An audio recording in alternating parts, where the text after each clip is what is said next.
Greetings, students. Hope you're enjoying your day. Welcome to Screencast number 6. You guys know how this works. I present to you a real-world problem, and we solve it using the very techniques that we were learning in class. Today's topic, solving multi-step linear inequalities. So we know we're going to need an inequality. That would be the less than, the greater than, the less than or equal to, or the greater than or equal to symbol.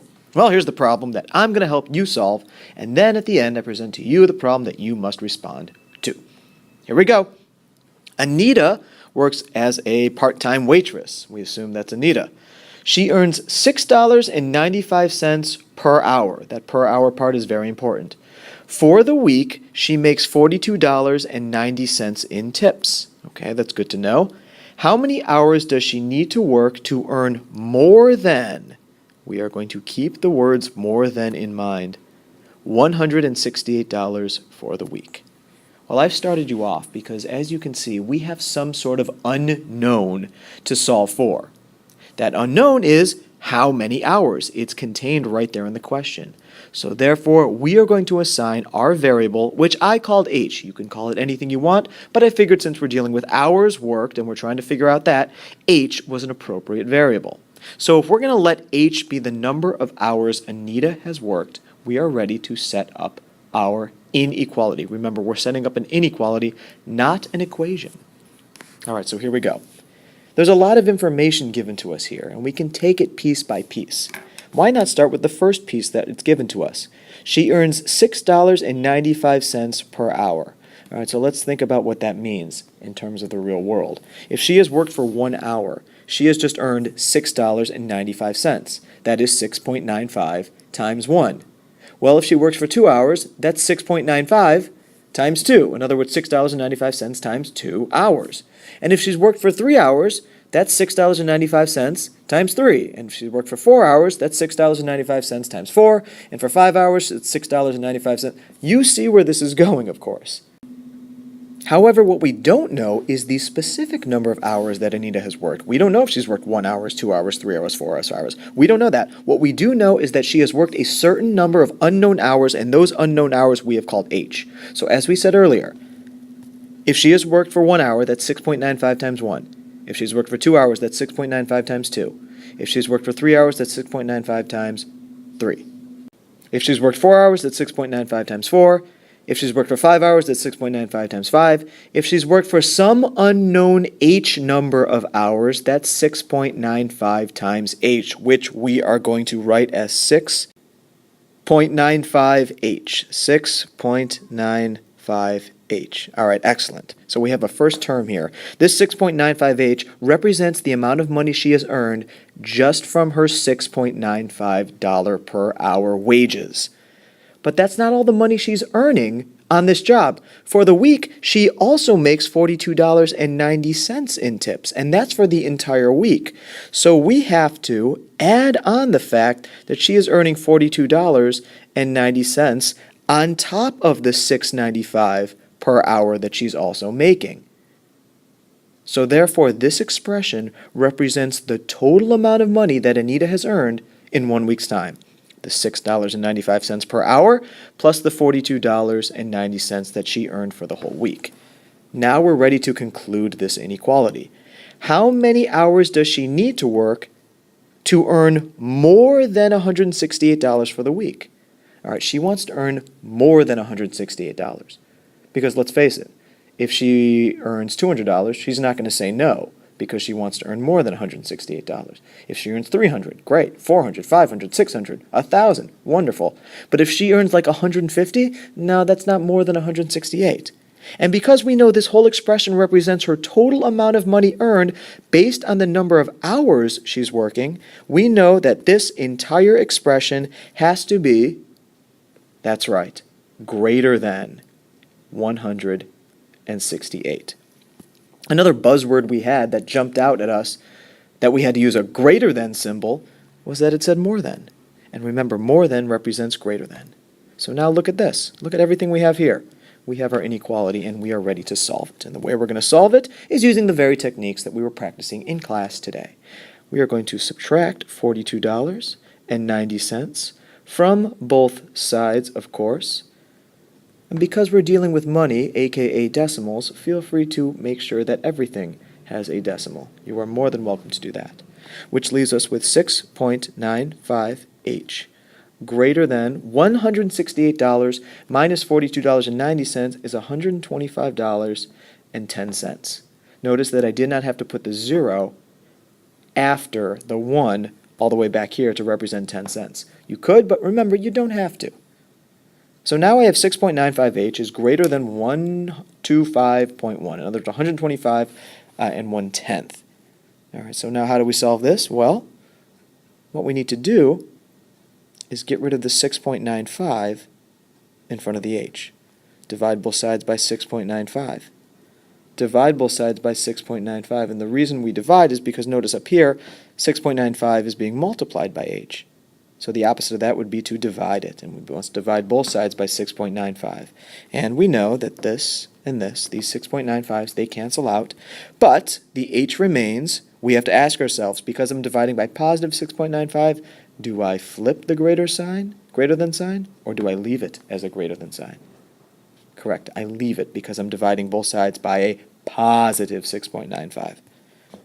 So it becomes greater than, and $125.10 divided by $6.95, and feel free to confirm this on your own, is 18, the whole number 18.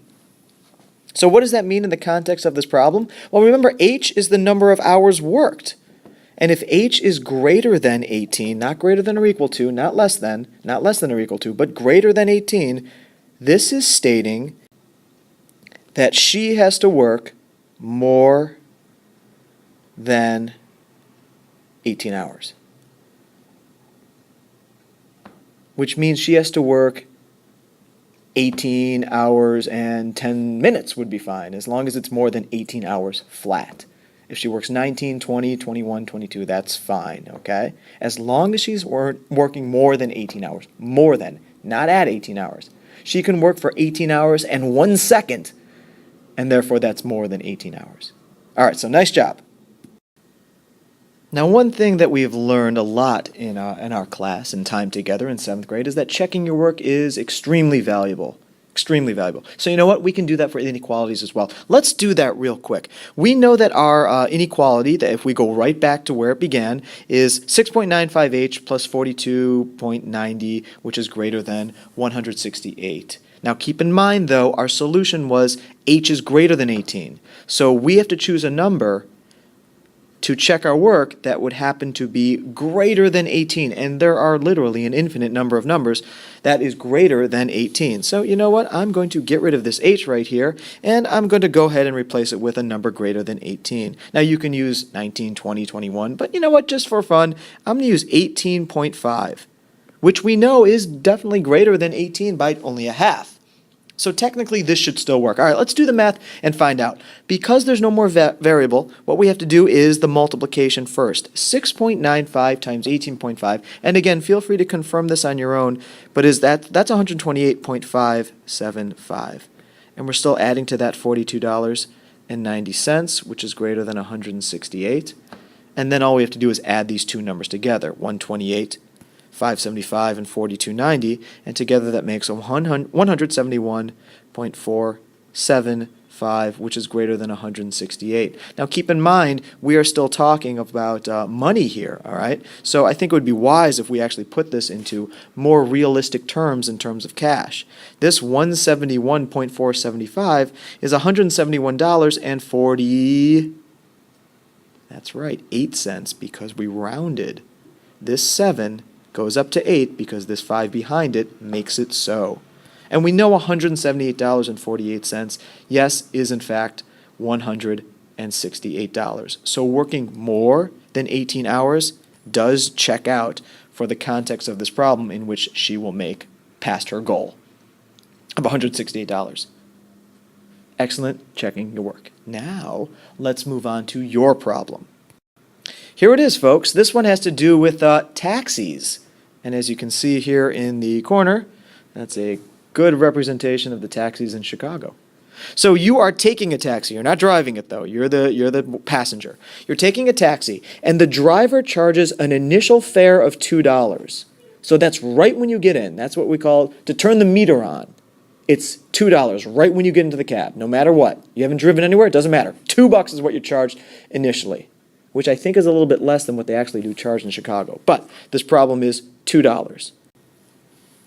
Plus $1.75 for every mile driven. So that's that thing that we were talking about earlier with the 6.95.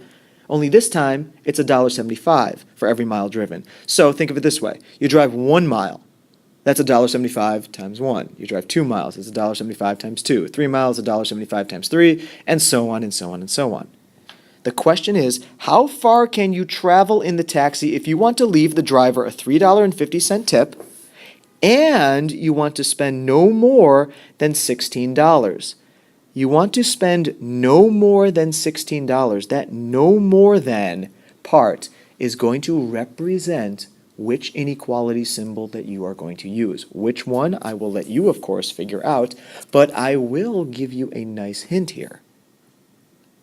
Let M equal to the miles driven by the taxi, because keep in mind, what this problem is asking you to find is how far can you travel? In other words, how many miles? So let's let M be the miles driven by the taxi. And you're going to need that variable M somewhere within your inequality. But keep in mind, there's a lot of facts here.